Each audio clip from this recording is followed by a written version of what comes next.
So first of all, thank you all for joining us for 2026 Growth Strategies for Homebuilders, Plan, Prioritize, and Deliver. We're super excited to have everyone here. I'm Katie Larimore. I'm our Lifecycle Marketing Manager here at TraceAir. Been with TraceAir for about 4 years, and super excited today to be joined by Ivan and John.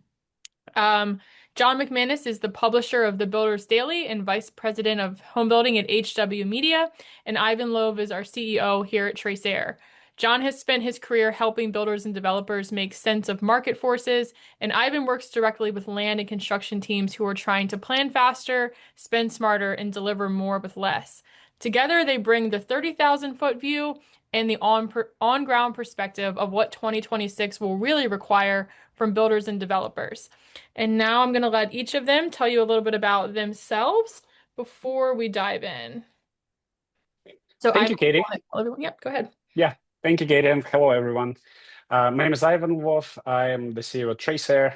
I have been scaling high-growth tech companies for around 20 years now. TraceAir specifically, I joined 2016 at the very early days. I joined the founding team to help product market fit and then build all of the growth and all of the amazing relationships with our clients. And I became the CEO of the company just recently, but I have been with in the industry and with the customers for all these years. Before TraceAir, I led an expansion of our digital mapping and business listings company. It had a lot of similarities with what we do, with a bird eye view on what's happening, and as well as the very easy to use tools. And that company had a very significant scale with a lot of offices. So it's great to continue career and see TraceAir grow into the company that it is right now. My focus today is on converting TraceAir into a multi-product platform. And you already probably, those of you who are our users or customers, you have noticed that we are launching new products to pretty much help throughout the entire construction cycle. We started in land development. Right now, we have the products for land acquisition and the vertical phase, as well as launching something new and exciting that I hope we'll have a couple of minutes to talk about today. But the point, of course, for today's conversation is not about us, but just pretty much being the people talking and sharing the customers' voices, and then also sharing our opinion on what's coming next. Okay, awesome. I've had the pleasure of working with Ivan over the past 4 years here. Ivan is a lot of fun. And then more recently, I've been working with John and getting to know John at Builders Daily. John is a wealth of information, a really interesting guy. So John, I'll let you tell us a little bit more about yourself. Thank you, Katie and Ivan. It's great to be with you today, and thanks all folks for carving out some time for us. John McManus. Most recently, I've been excited to have been welcomed into the Housing Wire family, where the Builders Daily and our efforts will be to expand the waterfront of a very exciting organization, all about all things housing, and the vertical of home builders and residential development is an area of strategic excitement. So we're really, sort of jazzed about that.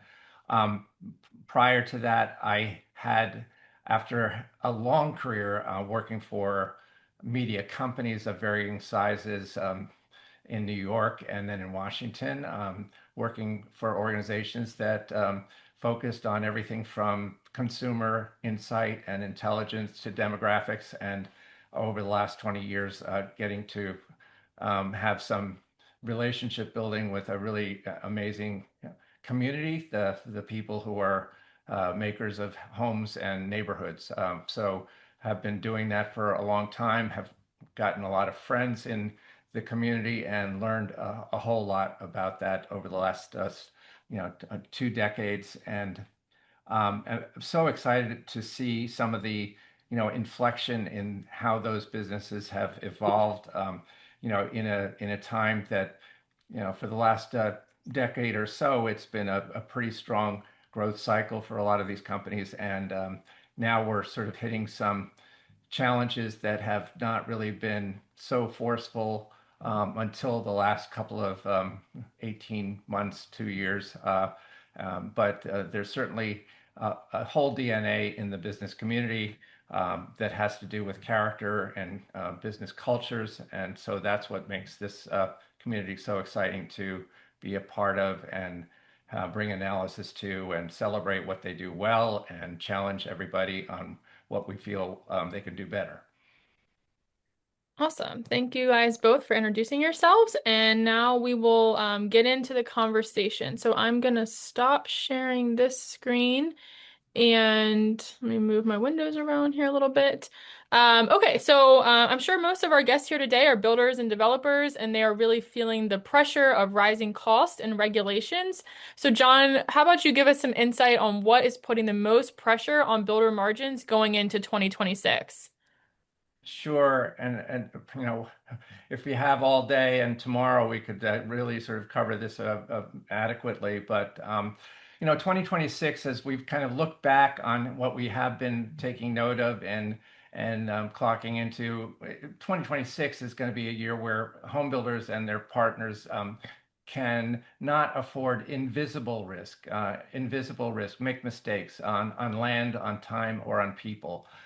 The winners are going to be the ones who can see earlier, decide things more decisively, and align their teams around that recognition. So the pressure on builder margins, really, if we kind of look back 18 months or so, and home builders were talking about their very healthy margins as shock absorbers to go through a bumpier time and really be able to navigate moving parts and be able to kind of figure out where their opportunities are and capture back the lost margin a bit at a time. Well, those shock absorbers have been stressed and tested for all they're worth. Margins are being squeezed on three sides at once: the house itself, the capital, and the clock. So house level pressure, what I mean by that is the squeeze that builders are trying to hold their base prices as long as they can, but they're spending more and more on concessions, incentives, design sweeteners, spec upgrades, just to keep their pace of absorptions at a tolerable level so that they can kind of keep moving forward. You don't always see that in the top line price, but it's there in the margin. Every concession shows up, and the gross margin column eventually. So then there's capital pressure, carrying cost and risk pricing. Cost of capital is more constrained.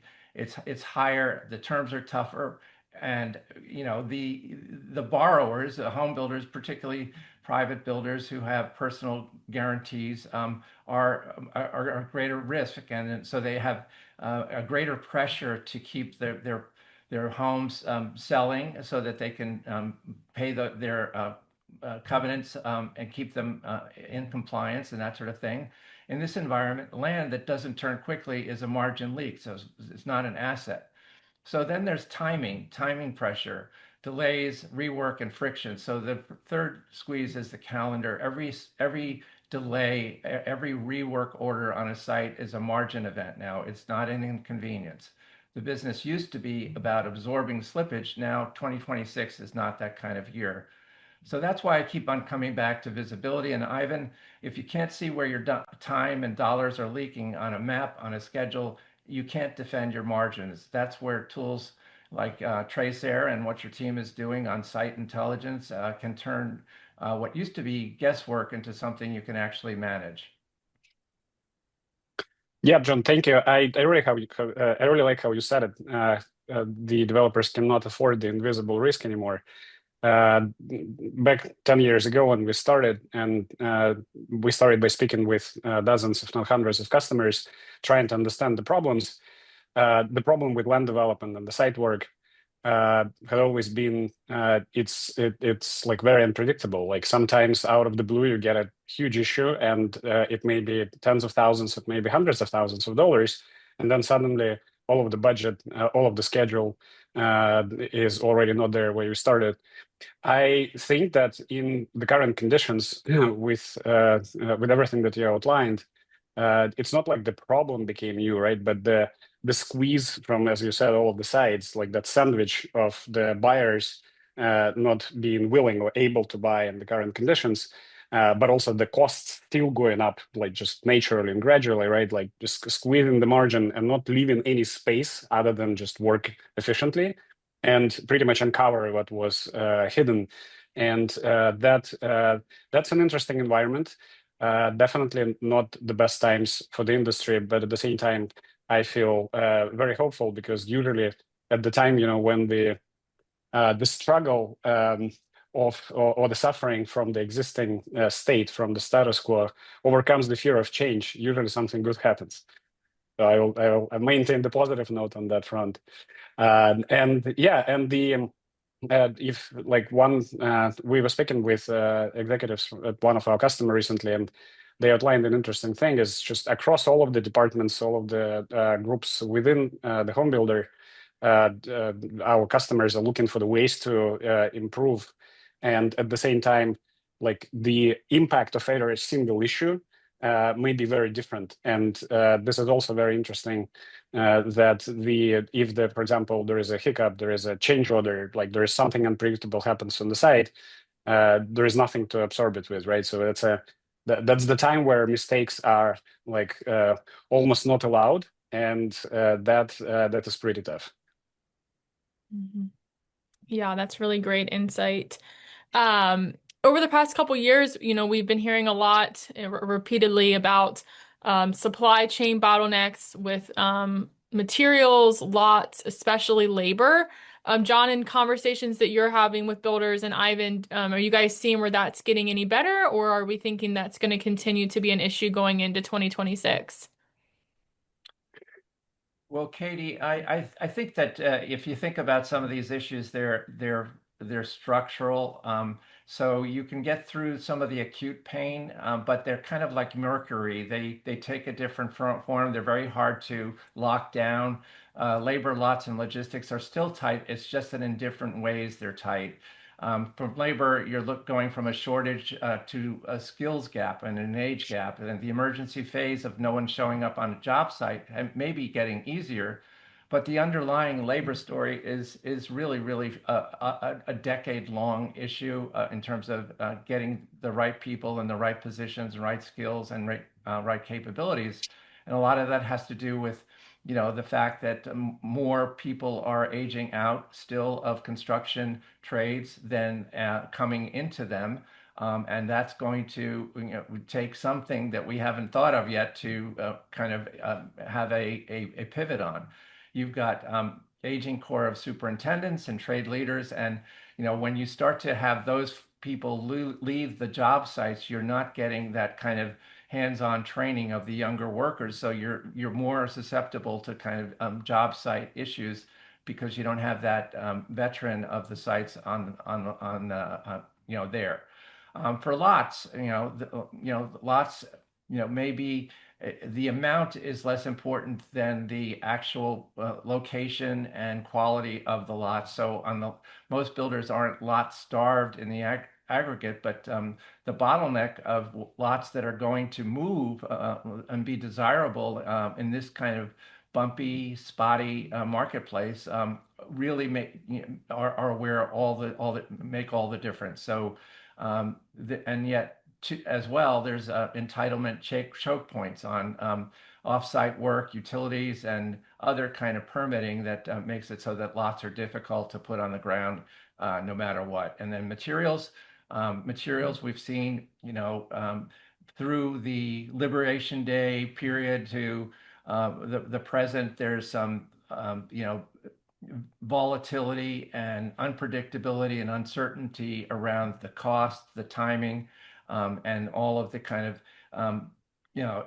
visibility that the home builder needs to pre-buy and have distributed to the job sites what they need. So there's a lot of unpredictability, and that seems to be that's a strategic intention right now that builders are living with. Mhm. Yeah, I can second that. And what Eugene mentioned about the more experienced people kind of holding the knowledge and actually helping pushing the process forward. Yeah, I kind of like I use the expression the tribal knowledge, and That's especially interesting when indeed we have like some sort of a change in the generation. The younger people don't really want to go into the industry, and they also come without the knowledge required. And with the people who are experienced leaving the industry, that is an interesting, like a very tight situation where it's pretty much easy to drop the ball. And on the labor, times and times again, the problem we hear and see, like hear from our customers and see when we work with them and visit the sites is like their productivity. Like what exactly is improving? On one hand, our customers, production home builders, tract home builders, right? The biggest builders, the public companies as well as the private ones, they're amazingly efficient. Like if you think about like how quickly they can put a house together. It is. I do have a friend who built his own house with his hands, and that's an interesting and amazing process. And at the same time, and he was building for himself, right? So the motivation is all there. But on the other hand, when you think about the production home building, as like we see the houses being built in like 90 to 120 days. And yet when we visit the construction sites and we see how the process is working, there's like so much room for improvement. So I think on the labor, it's not necessarily the shortage; it's the productivity gap. On the lots, that's a whole big topic. I'm happy to talk about for hours, which we don't have. But I think again, it's more like types of the lots that are available, the ones that can be sold. I totally agree with you on that. And on the other hand, it's still kind of an issue of the visibility on that front, because for any builder deciding what to build next, it's very important and critical to understand not only what's available right now and maybe even what's selling right now, but also what will be available in 12, 24 months, maybe 5 years from now. So that is an interesting angle how to look at that, and we will see if we have a bit more time to speak about that later.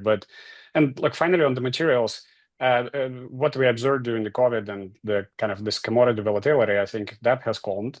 Specialty materials, the ones with electronic components, they still remain an issue, and sometimes, depending on the regulation, on the geopolitics, like suddenly something may become an issue. But I don't hear it from the customers being the dominant problem these days.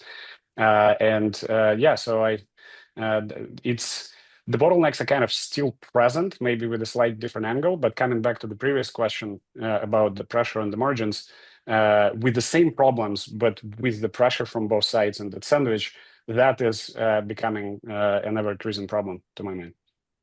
Yeah, the bottom line is when there's slower pace, when there's less going through the pipeline, it is the time that companies really have to do work to improve their entire processes, the whole life cycle, really do things that they can't do when everything's working on all cylinders. So that's what's been going on for the better part of this year into next year, and it's all about trying to take out structural inefficiencies, really sort of absorb what operational data really means when it's clean data and everyone's using the same data and that sort of thing. So these are the operational offsets to some of these chronic challenges that are not going to go away right away, but they're going to be more manageable in a tougher time.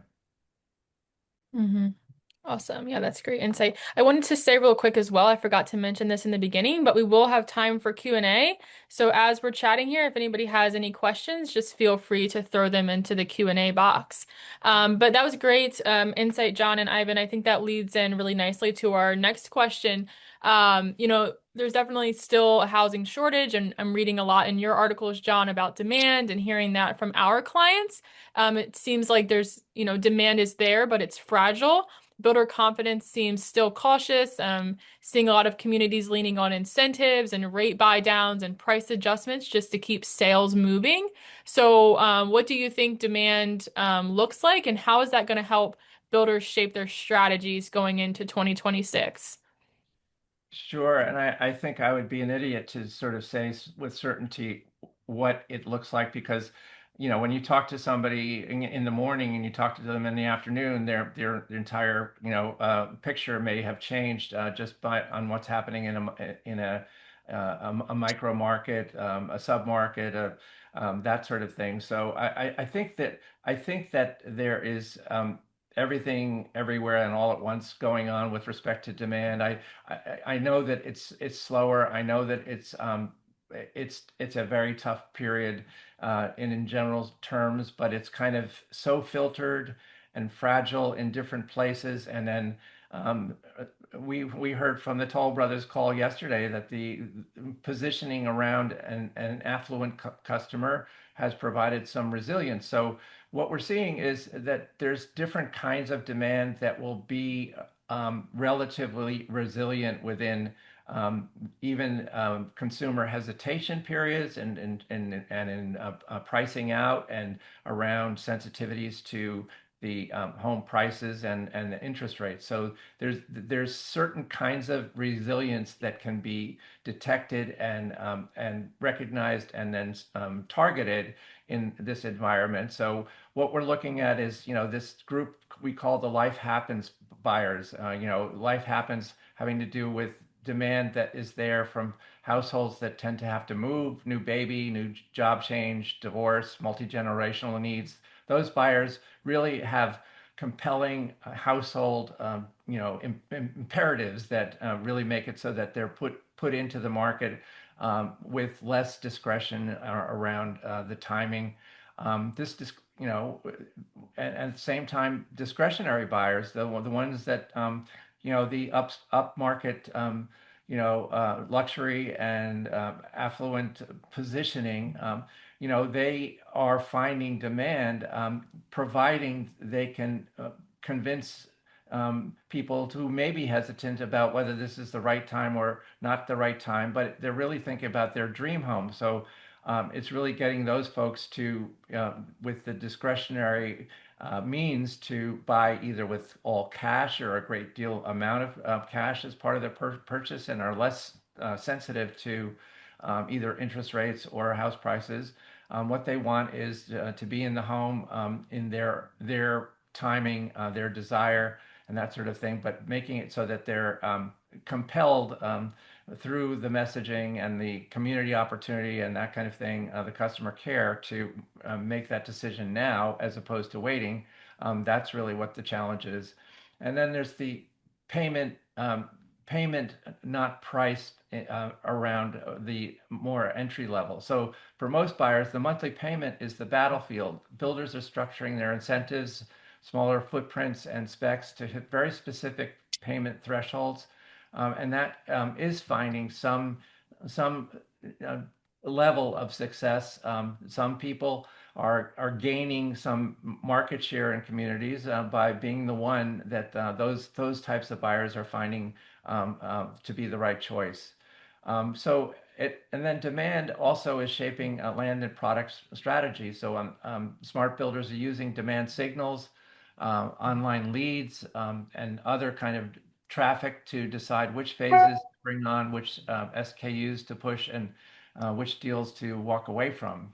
So it's 2026 is less about more projects and more about making fewer mistakes and being in the right place. Yeah, I love it, John. I love it how you said it. And I mean, it's it's almost needless to say, but of course, the long-term demand remains strong. Like there's millions of houses that still are needed by the people, and it will probably apply to like any of the category of the customers.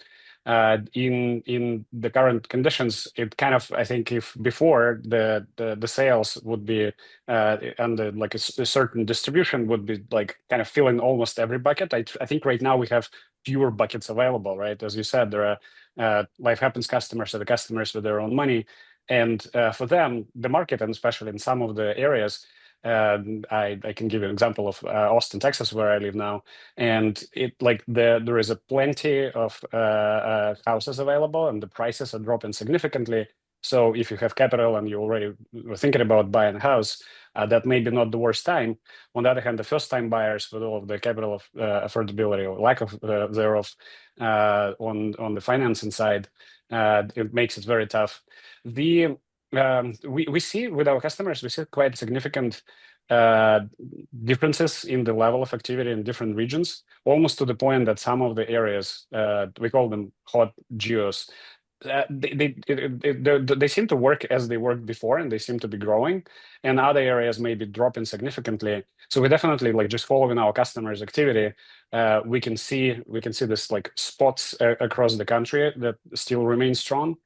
But then coming back to the kind of more like a general trend on the demand side, I think um, it's like a good but rational market. That's how I would call it. Like that's what is reasonable to expect. It's like less like an impulse buying just because the capital is available, but much more thinking put into that, like observation, much more customers are coming much more prepared for the pricing and negotiations. And of course, with the inventory available, it's like they become like in some certain areas with all of this preparation and all of the knowledge and all of the market conditions, it kind of becomes like a buyer market in some of the areas. So I think that looking at the demand and also pretty much summarizing the topics we already discussed, I think we are entering the condition that before maybe the developers would just like kind of like sit and wait and maybe like try to make minor adjustments here and there. I think it's just becoming a new norm. And in that new norm, like there are new rules being established, and that is, as I said before, it's just like for me personally, just exciting time, the time of change, and yeah, let's see where it leads us. Mhm. Awesome.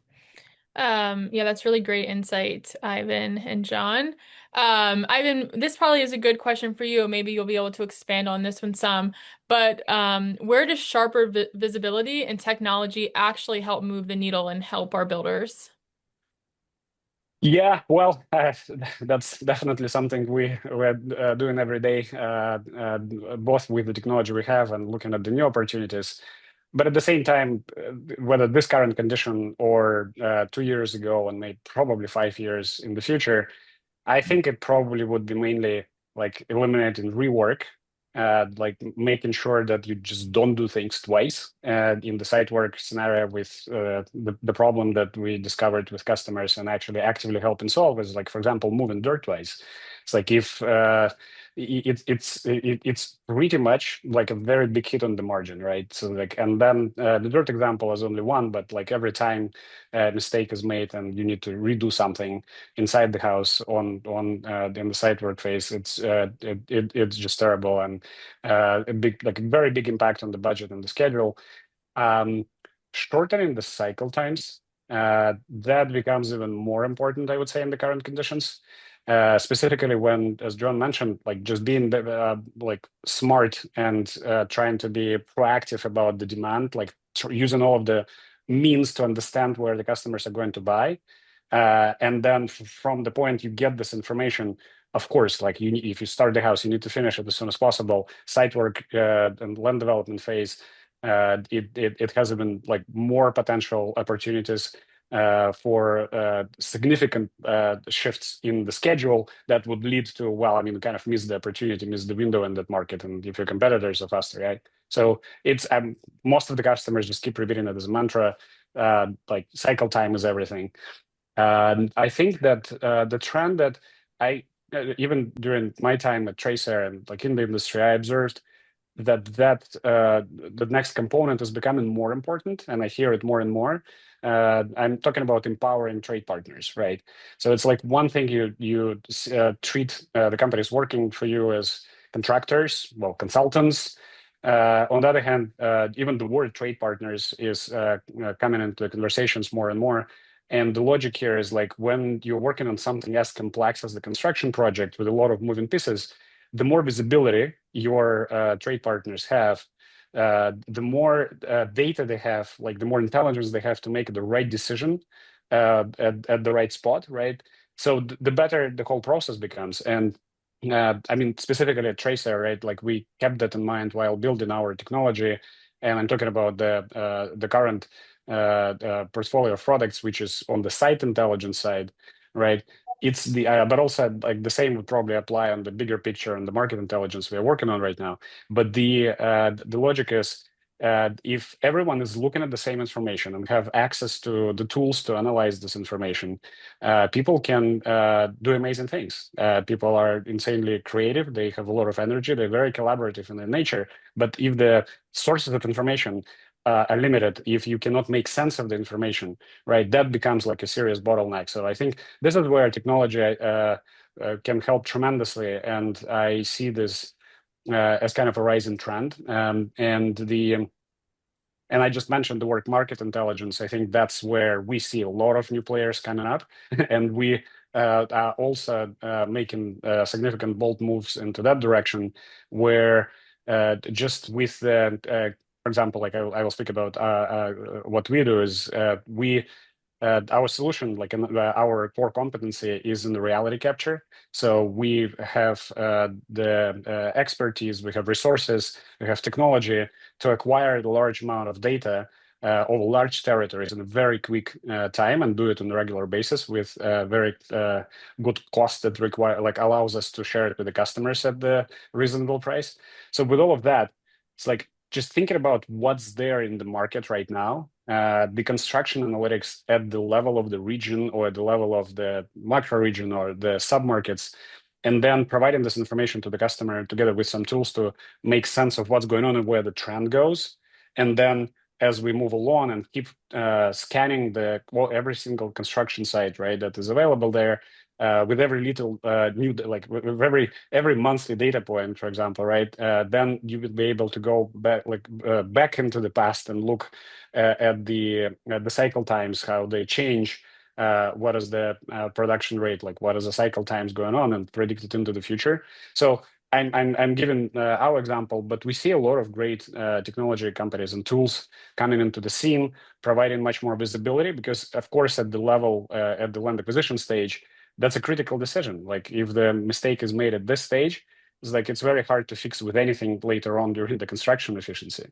So yeah, I think that would be probably my points. But of course, as leader of a technology company, you really need to stop me, otherwise I will be talking for hours.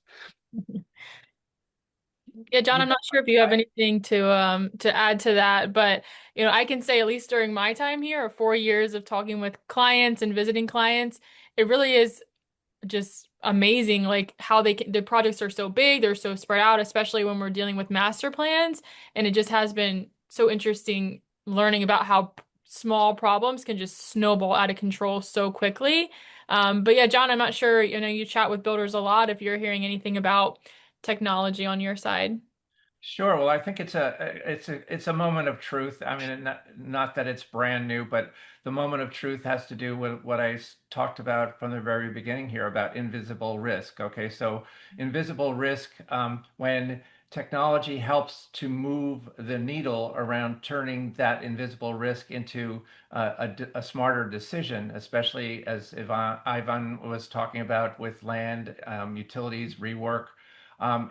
It's about getting to not such a beautiful dashboard. It's about how am I going to prevent a bad land buy? How am I going to catch an issue in the start to completion process early enough on so that you don't have a cascading cost effect? Does it pull days out of the cycle completion cycle?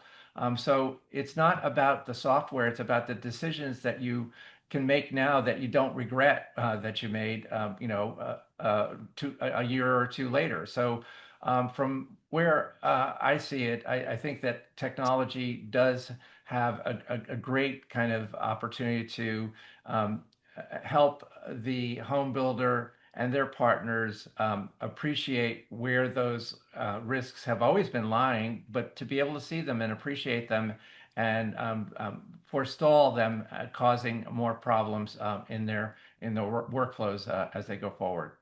Hmm. Yeah, that's great. It's been great at TraceAir too, just seeing how it empowers teams and just really gives them the confidence to do their jobs and do them well. Okay, so we're closing. We're getting closer to the end here. We'll do one just rapid fire question, and then I do see a couple Q&As. So I'll start with you, John. What do you think is going to be the biggest hurdle for developers in 2026? Well, I think that there's certainly, I'd say the biggest would be three: regulatory and utility time risk. I think it's very hard to get a lot on the ground. That I hear that over and over again. So it's really continuing to be able to do that in an efficient way so that the whole life cycle can be profitable in spite of all of these other difficult moving parts.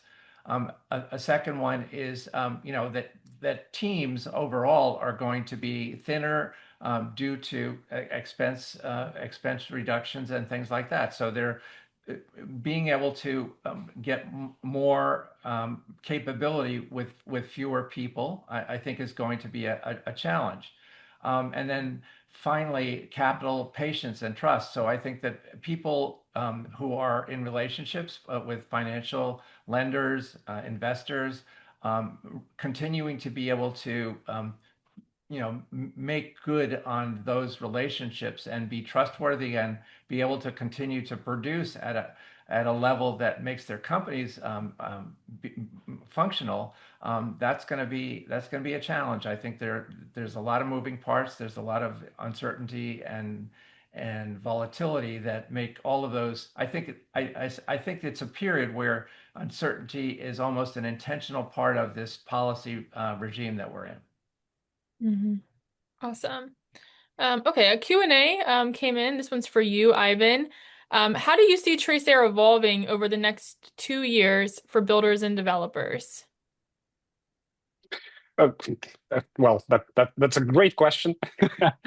I will try to shorten my answer, but the very short version would be we are not necessarily moving. We are expanding from being a site intelligence platform and adding the market intelligence component to it. So I think that would just pretty much highlight what's going on there. What I mean by site intelligence, we started with a product for land development, site work, that became the product that the customers really, really appreciate having with all of the visibility and stuff. And then it helps track construction progress and understand the dirt movement, align contractors, check the invoices and change orders. It definitely has like a laser focus on the project and what's going on there. But now zooming out, and I mean, we are using drone technology, right? And then we pretty much almost like metaphorically going a level up and seeing not just one project, but what's going on in the region with the same logic, with the data acquisition, data processing, and then the tools to make sense of this data. So like applying the same principles of the product building. We are right now making this like level up and building the solution for our customers to understand what's going on in the region, bigger level, the country, and see where the trend go. What is the construction pace? How are the builders doing against each other? Like if you see the similar types of homes, you can see the difference in the cycles, what's going on there. Like this type of information, for which I think we're uniquely positioned to provide this. Again, just a unique perspective on what's going on, and then that perspective can be used with all of the tools and consulting services available in the market already. So we're pretty much saying it's not like about replacing whatever the developers are already doing. There are a lot of great solutions already out there and a lot of great companies with great insights. But having this data layer available together with the easy to use tool, that's how we build the products, together with those tools, make sure that you understand what's going on and make better decisions. Awesome. Okay, we have time for one more. I'm going to give this one to you, John. What do you think will be the biggest trend for developers in 2026? I think it's people on the customer care side and the team member side. In terms of a trend, it's really sort of learning what this past couple of years of volatility and uncertainty have taught people in terms of how to get more capability by upskilling, by training, by making it so that their operations are all in sync with one another and accountable to each other. So I really do think that we're seeing the character of companies uh, evolve in a way that is about the next 10 years as opposed to the past 50 years in terms of how to be a company and use data and technology and building technologies and financial resources in a way that they can be profitable. So I do think we're seeing the evolution of the home building company, and it's exciting to anticipate. It's going to continue to be difficult into next year, but I think that this is all about being nimble, being adaptive, being agile as these kinds of operations and businesses need to be for a future that should be a strong one around residential investment and development. Awesome. Okay, great. Well, I think that concludes our time. If anybody has any other questions for John or Ivan, we'll make sure that their emails are in the follow-up email that goes out with the on-demand recording. Thank you so much, especially John, for joining us today. Your insight is always welcome and appreciated. Thank you, Ivan, for all of your insight as well. Be sure to follow TraceAir on LinkedIn. We're always posting about upcoming events and webinars on there. We're going to be at the International Builder Show coming up. Yeah, there'll be a survey that pops up when you click out of this window, and we will talk with you all soon. Ivan, John, anything else? Thanks. Yeah, thanks so much, Katie, for leading this. And John, I second Katie. Thanks so much for joining us. That's been a pleasure speaking with you today, but also just getting to know you more and more over the last few months. For the audience, I just want to invite everyone to, continue this conversation. Of course, during the webinar format, we don't hear your voices. Please reach out and let's talk. We would love to hear how you see the trends and how you see where technology can be the most helpful. We're always curious, but at the same time, right now, at the time of the change or at the end of the year, it's a great opportunity to reflect on that. Mm-hmm. Thank you so much, Katie and Ivan. Thank you. Have a great day. Thank you, John. Bye-bye. Bye. Bye.